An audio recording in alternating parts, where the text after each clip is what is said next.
Assalamualaikum warahmatullahi wabarakatuh. Hai anak-anak Umi, how are you everyone? I hope you are always in a good condition ya. Umi harap semoga anak-anak Umi semua dalam keadaan baik. Nah, hari ini kita akan melanjutkan pelajaran sains kita, yaitu tentang energi. Anak-anak Umi boleh dibuka bukunya di bab 7, itu ada di halaman 192. Jadi hari ini kita akan belajar mengenai energi. Apa itu energi dan apa saja jenis-jenis energi? Nanti kita akan bahas di sini satu persatu ya. Nah, di sini Umi ada 3 gambar. Ini gambar yang pertama, gambar yang kedua, gambar yang ketiga. Nah, di gambar yang pertama itu ada seorang anak yang dia anak perempuan yang sedang belajar. Kemudian yang gambar kedua itu ada seorang anak laki-laki yang sedang bermain sepeda. Dan di gambar yang ketiga itu ada ibu dan anaknya ini sedang membantu ibunya sedang memasak. Nah, dari ketiga gambar tersebut ini adalah kegiatan-kegiatan yang biasa kita lakukan sehari-hari ya, karena belajar, bermain, membantu ibu melakukan pekerjaan di rumah. Nah, itu adalah kegiatan yang sering kita lakukan. Nah, bagaimana caranya supaya kita bisa melakukan kegiatan tersebut? Untuk melakukan kegiatan-kegiatan tersebut kita butuh yang namanya energi. Apakah kita bisa belajar, bisa bermain, bisa membantu ibu kalau kita tidak punya energi? Tidak bisa. Nah, jadi kita butuh apa? Butuh energi. Nah, apa itu energi? Jadi, energi itu adalah kemampuan untuk kita bisa melakukan suatu pekerjaan. Seperti yang Umi sudah bilang tadi, kalau tidak ada energi, manusia tidak bisa melakukan aktivitas. Contohnya, kalau misalnya kita tidak makan selama 5 hari, apakah kita bisa berjalan, bisa berkonsentrasi untuk belajar, bisa konsentrasi untuk menghafal Quran? Tidak bisa. Kenapa? Karena kita kekurangan energi di dalam tubuh. Karena itu manusia dia harus memiliki energi supaya apa? Supaya bisa melakukan suatu pekerjaan. Makanya kalau kita puasa, kita dianjurkan untuk apa? Untuk sahur. Kenapa? Karena ketika sahur kita sedang mengisi energi kita. Seperti smartphone atau handphone gitu ya. Karena kenapa dia bisa hidup? Karena dia di charge, karena dia diisi baterai. Sama manusia juga perlu diisi baterai. Manusia juga perlu diisi dengan energi.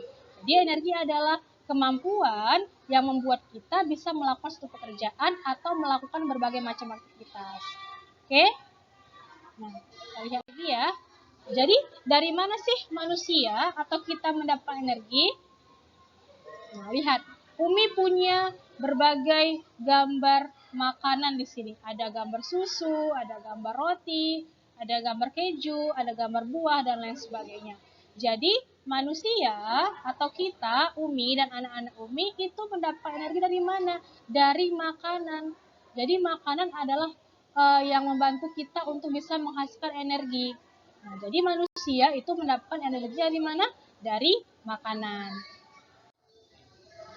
Ternyata yang butuh energi itu bukan hanya manusia, tetapi juga alat elektronik. Contohnya ada apa? Umi di sini ada kasih contoh gambar bola lampu. Nah, lampu apakah dia bisa hidup kalau tidak diisi dengan energi?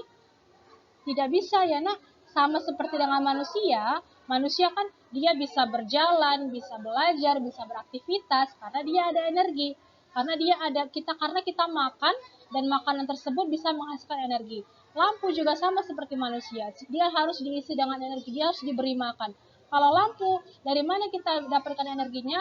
Yaitu dari listrik. Jadi, kalau dia dihubungkan ke listrik, baru lampunya bisa menyala. Jadi ketika kita menghubungkan lampu dengan listrik, artinya kita sedang memberikan energi sama si lampunya supaya dia bisa menyala. Kemudian ada apa lagi contohnya Umi? Ada gambar smartphone. Nah, smartphone itu juga butuh energi supaya bisa hidup. Apa energinya? Yaitu dari baterai. Oke, jadi manusia, elektronik itu sama-sama butuh energi. Nah, energi itu ada banyak jenisnya. Untuk hari ini kita akan belajar 2 jenis energi. Nah, yang pertama itu ada energi potensial dan yang kedua ada energi kinetik. Apa bedanya energi potensial dan energi kinetik? Nah, akan kita bahas satu persatu ya, Nak. Oke, di sini Umi mau bahas dari energi kinetik dulu. Energi kinetik, di sini Umi kasih contoh yang pertama, ada gambar air yang sedang mengalir. Kemudian yang kedua, ada gambar anak laki-laki dia sedang berlari. Kemudian yang ketiga, ada gambar apa kira-kira ini? Ada gambar kereta yang sedang bergerak. Ada air yang mengalir. Air yang mengalir, airnya berarti bergerak dari dalam keran menuju keluar keran. Kemudian ada anak yang sedang berlari, berarti dia juga sedang bergerak. Ada kereta yang sedang bergerak, berarti dia juga sedang bergerak. Nah, energi kinetik itu adalah energi yang berasal dari benda yang bergerak. Jadi ingat, kalau namanya ada kinetik, nah itu artinya bergerak. Kinetik artinya bergerak. Berarti kalau energi kinetik artinya energi dari benda yang bergerak. Jadi setiap benda yang bergerak, baik itu dia manusia, benda hidup, ataupun benda yang tidak hidup, seperti contohnya air, atau contohnya kereta api, ataupun benda-benda lain yang dia bergerak, itu disebut dengan apa? Dia memiliki energi kinetik, artinya energi yang berasal dari benda yang bergerak. Kemudian energi kinetik itu dia, coba lihat di sini Umi ada gambar kipas angin. Nah, kipas angin ini dia kalau dihidupkan, kita hubungkan ke listrik, dia baling-balingnya akan bergerak dengan cepat. Jadi dalam energi kinetik, nah, semakin cepat bendanya bergerak, maka semakin besar atau banyak energi kinetiknya. Jadi kalau ada benda yang dia bergeraknya dengan sangat cepat, nah, bendanya bergerak dengan cepat, berarti benda tersebut punya energi kinetik yang besar. Berarti dia punya banyak energi kinetik. Contohnya pada gambar atau ilustrasi di samping ini ya nak, ada gambar kipas angin yang dia sedang bergerak. Dia bergeraknya cepat. Artinya, kalau ini baling-balingnya semakin cepat bergerak, maka kipas ini punya energi kinetik yang semakin besar. Atau dia punya energi kinetik yang semakin banyak. Jadi dalam energi kinetik, ya semakin cepat bendanya bergerak, maka semakin besar energi atau semakin banyak energi kinetik yang dimiliki oleh benda tersebut. Oke? Nah, kemudian kita bahas tentang energi potensial. Energi potensial itu, nah coba ini Umi kasih contoh. Yang pertama ada gambar buku yang berada di atas meja. Bukunya nggak bergerak, bukunya diam. Ya kan? Karena tidak kita gerakkan, bukunya diam. Kemudian ada gambar sepeda, ada gambar sepeda yang diam. Sepeda juga tidak bergerak, dia diam. Kemudian ada gambar apa? Di sini ada gambar, pernah lihat gambar ini? Kalau di rumah ini namanya apa? Namanya tabung gas ya nak. Jadi ada gambar gas, di dalam tabung gas ini ada gas yang dia itu berada di dalam, yang gasnya itu tidak bergerak. Oke, jadi ada di sini Umi kasih 3 contoh energi potensial. Yang pertama ada buku yang diam di atas meja, kemudian ada sepeda yang diam, dan ada gas yang berada dalam tabung gas. Nah, ketiga gambar ini adalah contoh dari energi potensial. Jadi apa itu energi potensial? Nah, energi potensial itu adalah energi yang tersimpan pada benda yang diam.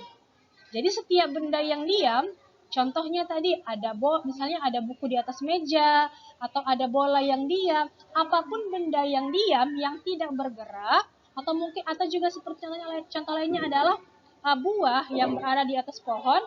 Jadi apapun benda yang diam itu dia punya namanya energi potensial. Jadi tadi kalau energi kinetik dia bendanya ada pada benda yang bergerak. Kalau energi potensial kebalikannya, dia ada pada benda yang diam. Oke? Nah, di sini ada pop quiz. Jadi Umi kasih anak-anak Umi 2 soal ya. Nah, tadi kan sudah Umi jelaskan apa itu energi kinetik dan apa itu energi potensial beserta contoh-contohnya.